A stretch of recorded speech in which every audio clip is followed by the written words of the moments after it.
any requests? Anything at all you'd like to hear? Just... Not yet. I'm not through talking. As I was saying...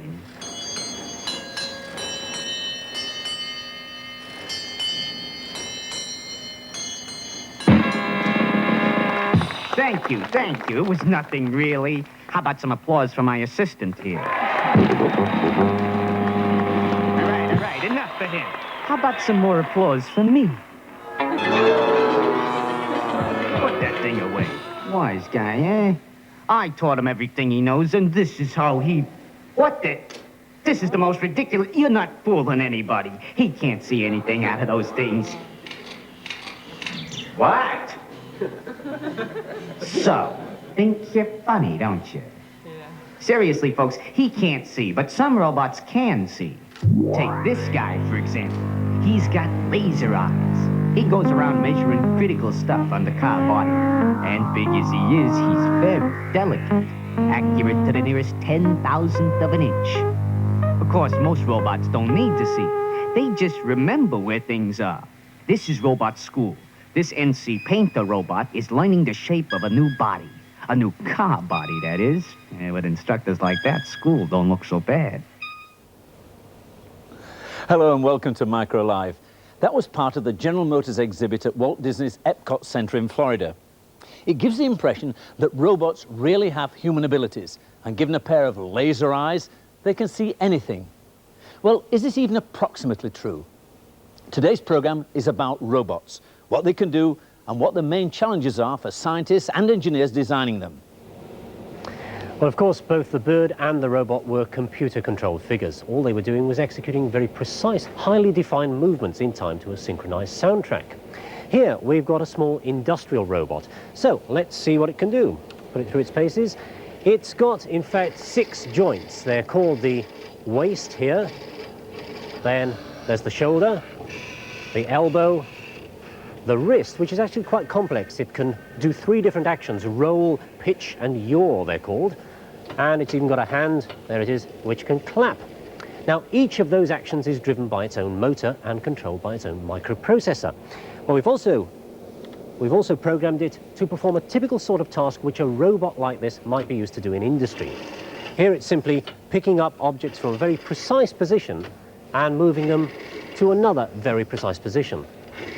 Now, the movements may look very simple, but in fact they're actually quite subtle.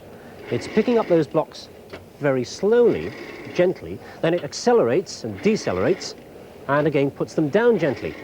No prizes for guessing what it's building. It uses those 6 motors in a very precise combination, and it's that precision, and of course all the electronics, that make it so costly. This one in fact would set you back £30,000. Well, if you want to learn about robotics, something much cheaper will do. For £175, you can get a teaching robot like this one. It runs on a single micro, and you can see here one of the devices that tells the micro how far this part of the robot has moved. There are a series of marks on these wheels which reflect infrared light, and a sensor counts them. To tell it what to do, the instructions are written in a simple control language, rather like BASIC. Fred's robot uses a similar language. Well, since the 70s, industrial robots have been used for simple, repetitive jobs, especially the ones that people don't like doing. One of the latest applications in Britain is testing parts for the Ariane space rocket at British Aerospace's plant in Stevenage. 2 ultrasonic probes on the ends of the robot's arms move over every inch of the surface of this heat shield, checking it for defects. They can follow the curves of the shield without any problem. Before the robot was used, it took man many hours to do the same job, and not nearly as well. Industrial robots come in many sizes, and they must all carry out a series of movements over and over again with great precision, even when they're carrying large weights on the end of their arms. We decided to put this to the test using one of the largest industrial robots around. We fixed a pin on the end of the robot and then introduced it to one of nature's frailest objects, an egg.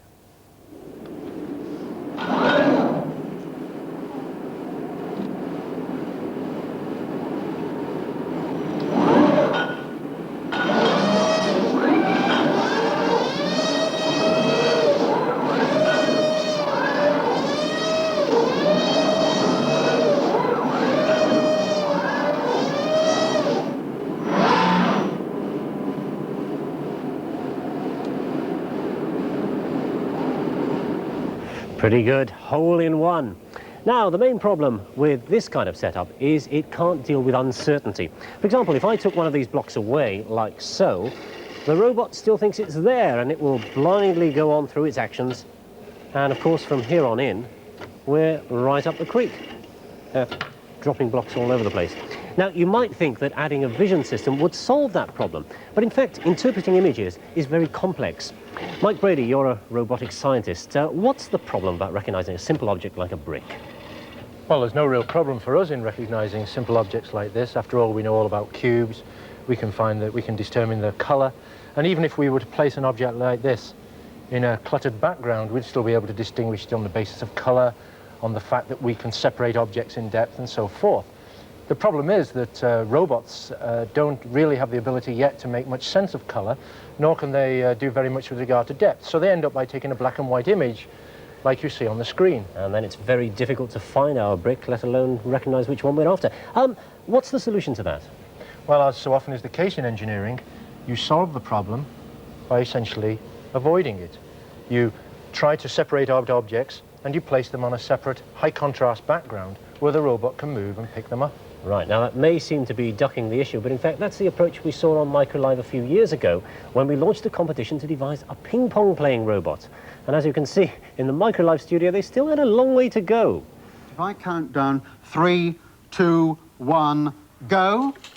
Oh, what? It tipped it. Very it tipped nearly, it. very 8 out of 10 nearly. for the smash, but how did it see the ball coming? It didn't see the ball coming. This one, we cheated a little. We used a bit of guesswork on where the ball would arrive. But Right. it has got a vision system. And come the day, those two will be joined together, Oh, the they've vision got to be. system and the action. They've got Right. to be. What a fraud. But at Bell Labs in the United States, they took up John Billingsley's challenge, and this is what they produced. Now, Mike, avoiding all the mathematics of the ballistics here, how is the robot detecting where the ball is? Well, rather like in the case of putting our block on the light table, we've set the table tennis ball up against the black background of the person wearing the black muslin shirt. We've simplified the table tennis table. We've got a TV camera above the table and one behind the bat. And so it can track the ball in those two cameras from binary images, and then with very simple trigonometry and arithmetic, rather like triangulating for a position of a yacht, it can find the position of the ball in space. Right, well, it seems to work in the laboratory, and in real factories too. Vision systems depend on having a relatively easy feature to search for, a bit like that white ping-pong ball against black.